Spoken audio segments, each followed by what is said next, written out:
Apakah kita membiarkan keakraban membutakan kita terhadap kebenaran? Apakah kita menolak apa yang mungkin dikatakan teman dekat atau kerabat kepada kita?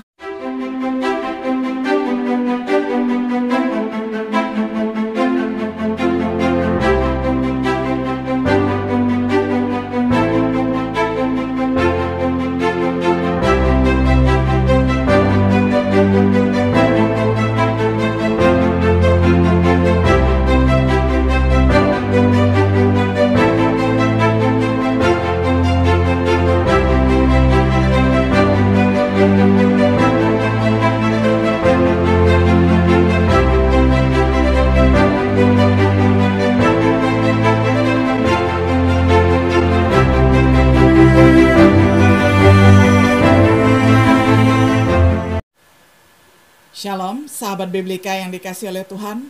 Sungguh senang kita dapat berjumpa kembali di dalam acara Refleksi Sahabat Biblika. Pada hari ini kita tiba pada episode yang ke-18 di dalam serial pembahasan kitab Injil Yohanes dengan tema Saudara-saudaranya tidak percaya. Kita akan membaca firman Tuhan dari Injil Yohanes pasal 7 ayat 1 hingga ayatnya yang ke-9.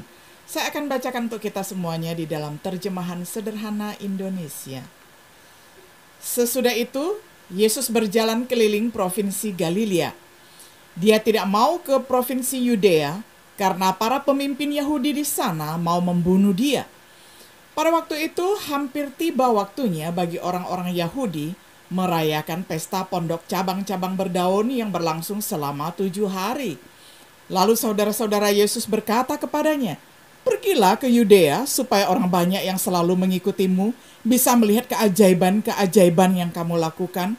Karena kalau seseorang mau menjadi terkenal, dia tidak bisa menyembunyikan apa yang dia lakukan. Jadi kalau kamu mampu melakukan keajaiban-keajaiban, tunjukkanlah dirimu kepada semua orang." Saudara-saudara Yesus berkata begitu karena mereka juga tidak percaya bahwa dia adalah Mesias. Jawab Yesus kepada mereka, "Sekarang belum waktunya aku pergi ke Yerusalem. Tetapi bagi kalian, kapan saja kalian bisa pergi, karena manusia duniawi tidak bisa membenci kalian.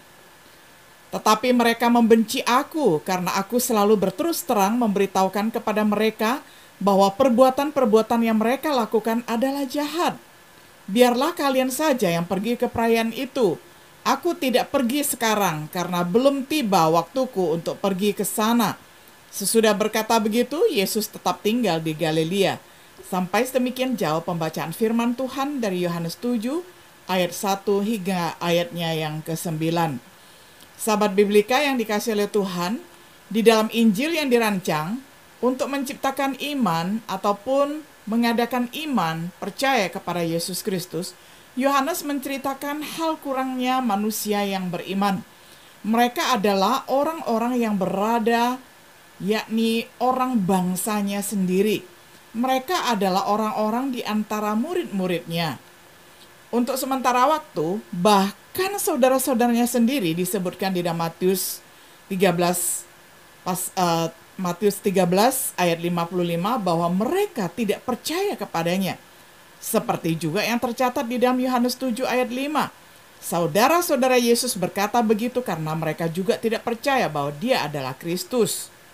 Seperti yang tersirat di dalam Markus 3 ayat 21, pada waktu itu ada orang-orang yang berkata kepada Yesus, "Dia sudah gila."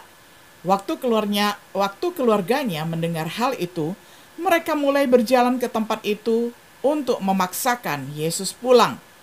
Seperti yang dinubuatkan di dalam Mazmur 69 ayat 8. "Aku telah menjadi orang luar bagi saudara-saudaraku, orang asing bagi anak-anak ibuku, meskipun mereka akhirnya percaya kepada Yesus." Kisah Para Rasul pasal 1 ayat 14. Mengapa saudara-saudara Yesus tidak percaya kepadanya sejak awal? Apakah mereka tidak melihat keajaiban atau mukjizat? Apakah mereka tidak mengenal dia sebaik siapapun? Alasan mengapa mereka tidak percaya pada awalnya dan alasan mereka akhirnya percaya kepadanya dapat memberikan beberapa pelajaran berharga bagi kita hari ini. Pertama, mengapa mereka tidak percaya? Kemungkinan alasan untuk kepercayaan mereka, mungkin mereka dibutakan oleh keakraban. Seperti yang sering dikatakan, keakraban melahirkan penghinaan. Ini menghalangi banyak orang yang mengenal Yesus sejak dari kecil. Masalah yang umum di antara para nabi adalah bahwa setiap nabi ditolak di tempat asalnya masing-masing. Mungkin mereka dibutakan oleh rasa iri. Banyak orang telah mengikuti Yesus kemana-mana, membuat keluarganya sulit untuk berbicara dengannya pada waktu-waktu tertentu. Kecemburuan bisa menjadi penghalang yang kuat untuk melihat sesuatu dengan jelas. Mungkin mereka dibutakan oleh prasangka. Banyak orang Yahudi memiliki konsepsi yang salah tentang kerajaan surga. Saudara-saudaranya memiliki gagasan tentang apa yang harus dia lakukan. Sangat mudah untuk menolak seseorang jika mereka tidak sesuai dengan keinginan atau harapan kita. Karena satu dan lain alasan, saudara-saudara Yesus tidak percaya kepadanya. Peringatan bagi kita pada hari ini, apakah kita membiarkan keakraban membutakan kita terhadap kebenaran? Apakah kita menolak apa yang mungkin dikatakan teman dekat atau kerabat kepada kita, terutama karena mereka memiliki kesalahan mereka sendiri di mana kita sangat sadar kebenaran dapat dikomunikasikan oleh utusan yang tidak sempurna? Apakah kita membiarkan iri hati menghalangi jalan kebenaran? Apakah kita cemburu bahwa kita mungkin salah dan orang lain mungkin benar? Apakah kita berpikir bahwa dengan mengakui orang lain benar, entah bagaimana membuat mereka lebih baik, kebenaran dan keselamatan terlalu berharga untuk membuat iri atau kecemburuan menjauhkan kita darinya? Apakah kita membiarkan praduga menghalangi evaluasi yang jelas tentang kebenaran, menolak untuk memeriksa kembali kepercayaan kita yang berharga, menolak suatu pandangan atau ajaran hanya karena kita tidak pernah mendengar sebelumnya? Kebenaran membutuhkan kesediaan untuk mendengar dan tidak memiliki apa-apa untuk ketakutan dari penyelidikan. Jangan mengabaikan dampak potensial dari keakraban, kecemburuan, atau prasangka. Begitu membutakan saudara-saudara Yesus sehingga bahkan keajaiban saudara-saudaranya tidak meyakinkan mereka. Apa yang akhirnya mendorong mereka untuk percaya patut diperhatikan. Hal yang kedua, kita melihat bagaimana mereka dapat percaya.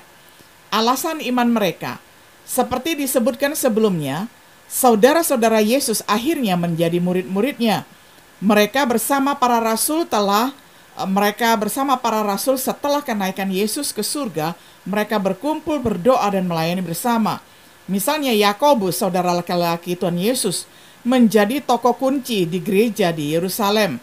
Yakobus dan Yudas menulis surat masing-masing, yakni surat Yakobus dan juga surat Yudas.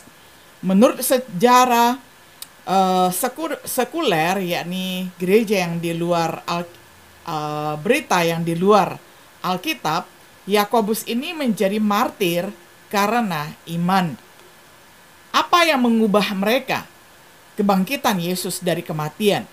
Yesus menampakkan diri kepada Yakobus. Yang lain mungkin telah melihat dia pada kesempatan berikutnya. Pentingnya kebangkitan Yesus. Kalau kita melihat mukjizat itu biasanya bisa dipalsukan ataupun keajaiban itu bisa direkayasa, tetapi bangkit dari kematian tidak bisa direkayasa. Kebangkitan menghancurkan semua penutup mata dari keakraban, kecemburuan, dan prasangka. Berkat bagi kita hari ini, dapat dimengerti bahwa seseorang mungkin menemukan kisah Injil yang luar biasa, yakni ada seorang pria yang lahir dari seorang perawan, seorang pria yang adalah anak Allah.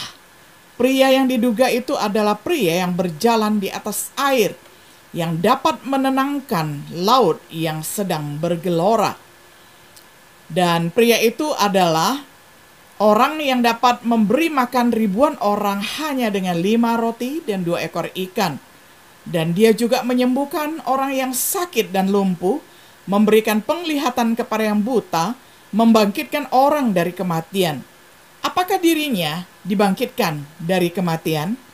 Namun ada alasan bagus untuk mempercayai cerita yang luar biasa, yaitu pertobatan orang-orang seperti saudara-saudara Yesus.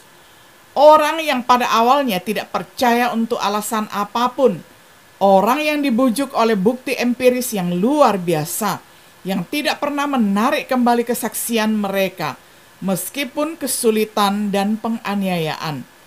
Apalagi yang bisa menjelaskan transformasi saudara-saudara Yesus, itu adalah hal yang sama yang mengubah para murid Yesus. Jika para murid benar-benar kecewa dan pada ambang pelarian putus asa karena alasan yang sangat nyata, yakni penyaliban, butuh alasan lain yang sangat nyata untuk mengubah mereka dari sekelompok orang-orang Yahudi yang putus asa dan kecewa menjadi misionaris yang paling percaya diri di dalam masyarakat sejarah dunia. Ini adalah pendapat menurut Pinchas Lapide. Seorang sarjana Yahudi Ortodoks ini juga menyimpulkan bahwa kebangkitan menjadi alasan untuk itu. Pertobatan saudara-saudaranya dan orang lain yang lebih dulu ragu harus memperkuat iman kita kepada Yesus. Kesimpulan, ketidakpercayaan saudara-saudara Yesus menjadi peringatan bagi kita semua. Betapa mudahnya seseorang dibutakan oleh hal-hal seperti keakraban, iri hati, dan prasangka. Betapa hati-hati kita harus memberi orang lain pendengaran yang adil. Ketidakpercayaan saudara-saudara Yesus juga menjadi berkat. Pertobatan akhirnya, mereka menyiratkan bukti yang luar biasa dari kebangkitan Yesus, ataupun dari Yesus yang sudah bangkit. Karena setiap diri kita percaya kepada Yesus melalui kata-kata orang-orang seperti itu, fondasi iman kita lebih kuat. Dengan bantuan contoh mereka sendiri, kita dapat mengindahkan nasihat yang diberikan oleh salah satu saudara Yesus. Tetapi saudara-saudari yang saya kasihi, hendaklah kalian masing-masing saling menguatkan supaya terus percaya penuh kepada ajaran suci yang sudah disampaikan kepadamu. Tetaplah berdoa dengan bantuan Roh Kudus.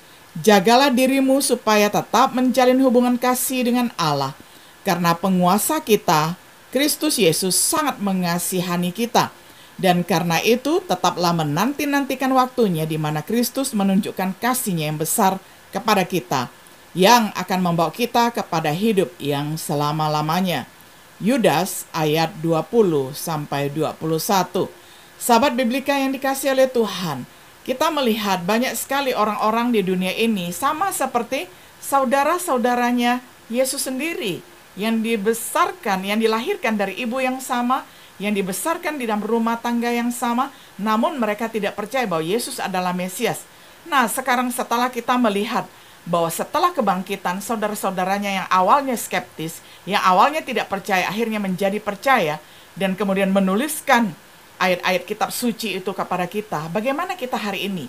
Saya sudah percaya, saudara. Dan bagaimana dengan saudara semua pada hari ini, yang pada saat ini mendengarkan firman Tuhan ini? Kiranya setiap diri kita tidak menyia-nyiakan kesempatan yang ada untuk bertobat, sehingga kita menjadi murid-murid Yesus yang sejati. Sehingga ketika Tuhan Yesus datang kembali untuk yang kedua kalinya menjemput orang-orang salehnya, kita juga dijemputnya. Kiranya Tuhan Yesus memberkati kita semuanya. Shalom.